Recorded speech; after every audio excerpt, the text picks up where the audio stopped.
Hello, everyone. This is your host, Mary Fernandez of Leadership, Legacies, and Legends Unleashed. Welcome back. It's been a while, and I'm so glad to see you and glad that you're here and that you still have confidence. It's been a while. I started working on updating our podcast and all the wonderful topics and thoughts back in 2023, October, November. And then I even went to a huge podcast conference and it was all to make sure I do a good job on my podcast and refine my skills and update my equipment. And it's still been that long since I've been here. So I want to thank you for tuning in. Thank you for your listening. We can be found on Spotify, Apple, all your favorite listening sites. And today I just want to give you an update of some of the good things to look forward to and that are coming. First of all, I want to talk about 2024. It is fully here, live and rolling at full steam ahead. And there's so many things people want to do. So one of the things I wanted to do to put life and priorities in order was to make the first part of 2024 all about helping someone else, giving and making a difference. I mean, doesn't it do something to you to make a difference in the lives of others? For sure, it's how I'm wired. It seems like I need all those giving ministries in place before I can really rock and roll on anything that's important to me. So today is update on what's happening, what's coming, and just a bevy of things I really want to just get in order and start sharing. Well, first of all, it's already February, y'all. February hit just like that.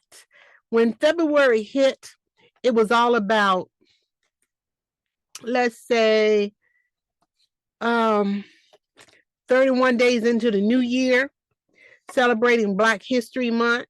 And I feel like a lot of us just use January to launch into the whole year. Like get ready to get ready. So it takes us that long to get ready.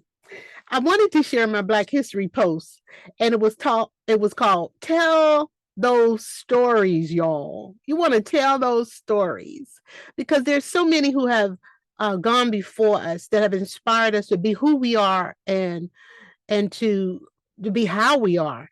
But then there's that extra area that's totally unique to you becoming the person you were called to be and meant to be. So tell those stories. I know I am so appreciative to the things I got to see, live through, and experience long before my brain was fully formed. When I was a young girl, I used to watch our community leaders who happened to be my parents and my father and church members, school members. They were about their business, making a difference in the world. And I did not know the power and the value of their impact in my life. In fact, there was a community middle school. And you know how you go from elementary school to middle school, and then you go to junior high, and then you go to high. And each of those steps, you are growing as a person, you're taking in life experiences, and you're just enjoying your life becoming and wondering, how are you doing? Am I in the right place? What is it that I want to do? Where am I going with my life? Can I achieve this? Can I achieve that? First loves and all those things and those transitions. But at one of those stages, I remember being in the community, riding my bike, and we could ride our bikes blocks to the left, blocks to the right, the blocks behind us, but we always had to be home before that daylight, before that night light, the street light went out, and before it got dark. And in those days, there was just so many wonderful experiences. One was we always were told to make a difference when you're in the home or in the presence of someone else, make a difference. So there was this wonderful lady, senior couple, who lived next door to the house where we played at for our very young childhood to our preteens, probably all the way up to high school. But this was back there in the ride the bike days. And this senior couple, my mom gave me permission to help them out to help them clean up a little bit, to help the lady of the house get her food ready, and just make a little difference and make a little change. So as time went on and I became a woman, I realized the name of that couple was the name of the junior high school that I went to. It didn't impact me back there in those days. It didn't even impact me when I was in high school. We were too busy being about working to make the best life possible, working to find our way and to make sure that we were somebody. And everybody wants to kind of like fit in the world in those younger years. But that's one of the stories. They were the junior high was named after that senior couple. And it was many years before I really looked back and appreciated the time with that couple, the the stories or the things we shared. So tell those stories, y'all. You'll never know how much it could mean to someone else. I remember her favorite dish was chicken cooked lightly seasoned with a little sauce or gravy, served with very little salt, and it tastes so good. I didn't stay there long, but I just helped with the little chores. And it was powerful, memorable, historical that I was in the home of the founders of the junior high school. Because when you're 20, 30, 40, 50 years old and they're tearing down that high school or that junior high school, you remember the founders. In fact, you remember walking the halls. So y'all tell those stories. Leadership Legacies and Legends was founded in loving memory and in honor of a lot of community leaders that I saw. And I had the opportunity to attend some of those pivotal meetings and events and formations of some of the great things they did. In fact, people from the outside looking in, they see one thing. But when you are being formed as a person, you look back and you see a whole other thing. So one of the things I saw was this. I saw the making of my community. Our childhood life, sometimes you think it's so rough or so bad or that others had it so much better, but we didn't know how good we had it.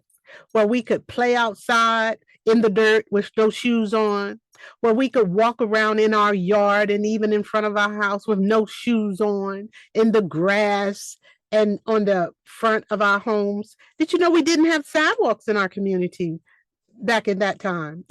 The streets were tar. And you say back in that time, it's just the evolution of time and the memory of how you grew up and where you came from and the formation of you. But it was so much fun. The freedoms, the flexibilities, the neighbors, the people looking out for one another. Those times are precious memories now. So those ingrained values that we learned from those experiences are in us now to want to make a better world and leave a legacy for this generation. So there is so much value in impact and making a difference in the world. So where did that make a difference drive come from?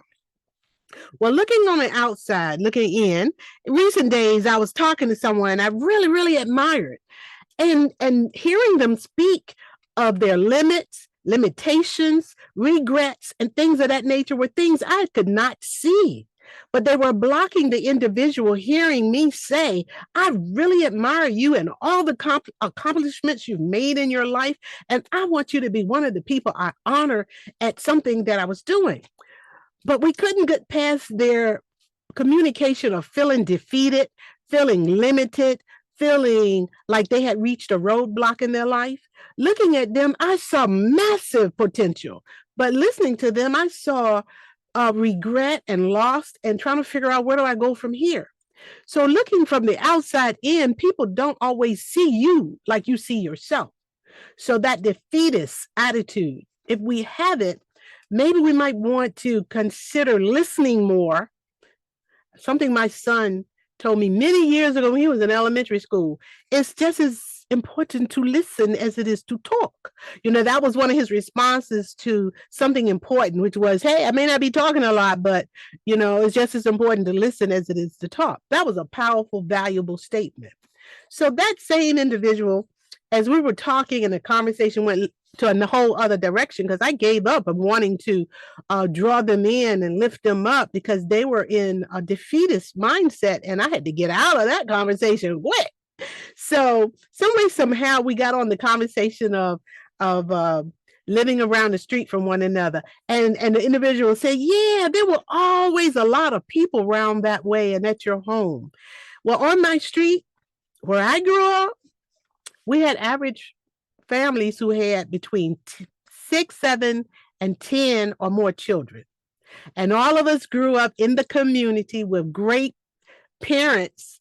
I mean, our parents, we look back at them, whatever we complained about, we value it like gold now. And many of us have no parents because they have gone on to be with heaven. And now we are the legacy. We are the icons. And we have to embrace that. But what they didn't realize was in those homes was everyone was at home at our home. There were children that lived in the home. There was children of children that came to live from time to time and went on back to their homes from time to time. It was always a place to fall back and launch from. It was always a place where if anyone was there, they could eat too. They could eat from the same table. It was always a place that felt like abundance. It felt like we always had more than enough for not only ourselves, but others. And then there was this larger family just a little ways down the street. And there was a house, I think they had even more than 10 children. And imagine those children growing up having children. I mean, they were born in generations, like 5 children. Then life goes on and then you have 5 more. That was what was going on in the years of my community when I was growing up. Had at least 3 or 4 homes like that. So it was just amazing. But in their home, they all grew up. They became accomplished individuals. Some had highs and lows, and some of us, were moving forward, fell back, but we kept it moving because of those strong parents and the type of community we grew up in.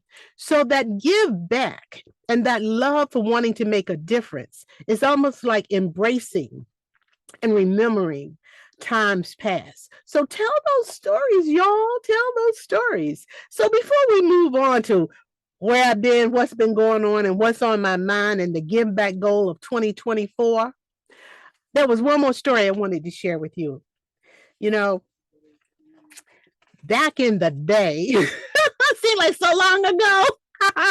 Long time ago, those stories, how we used to go into those stories.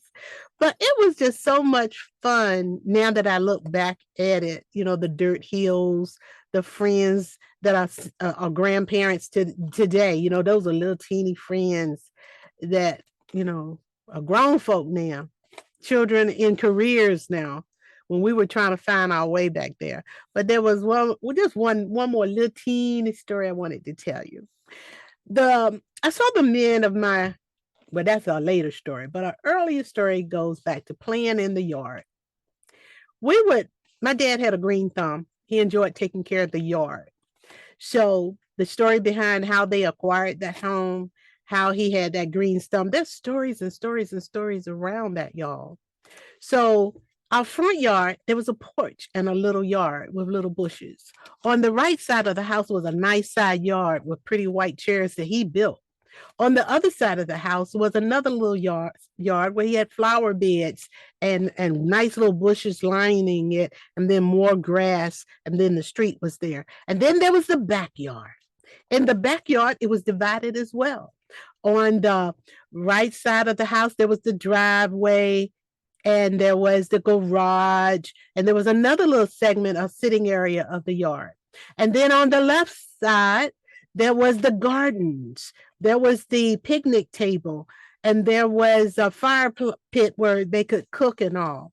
But that was the love of land, that was the love of gardening, and that was the love of all those great privileges of being able to have things in your yard without having to worry about every single door locked, every window locked, everything secured so no one could come over and walk away with stuff.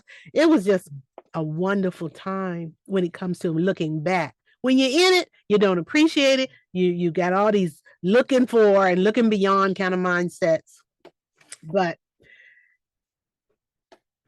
I remember my dad would say, as we began to get older, stop walking around with them bare feet. Stop walking around with them bare feet. You got to take care of your feet. Stop walking around with them bare feet. And so we would have little cookouts in the backyard, and we'd eat on the picnic table under the grapevine, y'all. We even had a grapevine. See, there was a lot of activity going on there because if people weren't playing at our yard, we were playing over in their yard. So we had plenty of places to play. And not to mention the cousins way down the street, same situation. Except for that's a little too far. You can't go that far because remember, you got to be home by dark.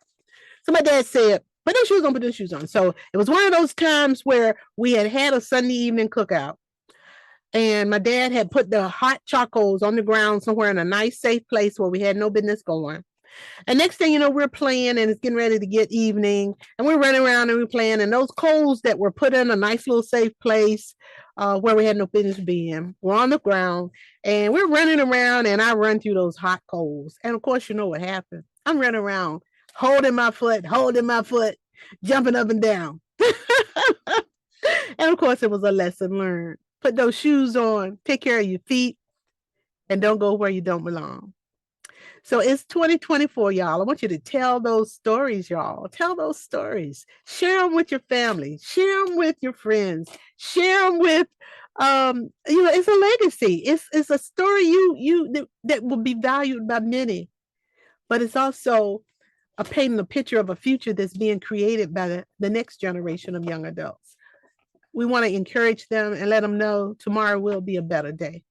Hold on and keep working on your dreams today. So, everybody, that was hello to 2024. Greetings from Mary Haswell Fernandez, your host of Leadership Legacies and Legends Unleashed. What am I doing with the kickoff of a giving project for 2024? Well, y'all, I launched an event called Walkathon 2024 and Women's Expo. This was to replace a place in my heart and in my life where I had a structure in place where I can make a difference, where I can give. Because it's not all about me. When you have health and strength, when God is blessing you, when God is pouring things into your life, what are you doing for someone else? So I feel like I'm always wanting to be able to impact the lives of others. So instead of putting it in such a tight, small container, this is giving me an opportunity to put it in a big container and help a lot more people.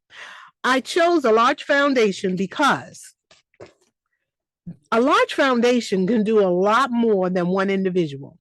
When you see pain and suffering around you, you want to do something. But it's more impactful when you help someone who already has major structures in place that can impact a larger audience. So the walkathon is going to benefit a large foundation, and the target causes are domestic violence. We want to talk about domestic violence. I got a whole episode about that, y'all. Then also curing cancer in our lifetime. When you work with a lot of people, you hear of pain and suffering in your love circle, in your business networks, in your work network, and it's almost like left, right. You're hearing of needs, health battles, and concerns, if not seeing it and want to make a difference. So Women's Expo and Walkathon 2024 are the giving ministries that I have. I am bringing forth some experts, some professionals, some overcomers, some going through individuals as we lead up to April 2024 for the actual event. If you want to be a part of it, I'm going to post in the description under the podcast how you can jump on board and be either a contributor or a walker, a virtual walker, a sponsor, or you can be a grand marshal. All of these are upon approval and upon space and accommodations. We need all hands on deck so we can make a powerful impact. We want you to walk in honor of someone, in support of someone, in defiance of just giving in face of difficulty. Just walk with fellowship and love. Come out your houses because spring will be here and you can make a difference. So as we get ready to go, I want to thank you for listening. I want to thank you for downloading and subscribing. When you do that, that makes a big difference in the visibility and the things we can do. You can support the station in any way that you like. We have a button for that. But it's just been a pleasure getting back on board. In fact, we need to relaunch our podcast. And we're relaunching other babies of our podcasts or other podcasts that will come from the birth of Leadership Legacies and Legends so we can cover other topics. And the whole name is Leadership Legacies and Legends Unleash podcast. So this has been your host, Mary Haswood Fernandez, just wanting to make a difference in the world and wanting to encourage and empower you. Thank you and tune in. We're getting back on track with our weekly episodes, and I cannot wait to share with you some of the great things we have acquired and accumulated since the new year has begun. God bless you. Have a wonderful day. Happy New Year if I haven't said it. Thank you for listening. Post your questions, your concerns. Have a wonderful day. Talk to you guys soon. Mwah!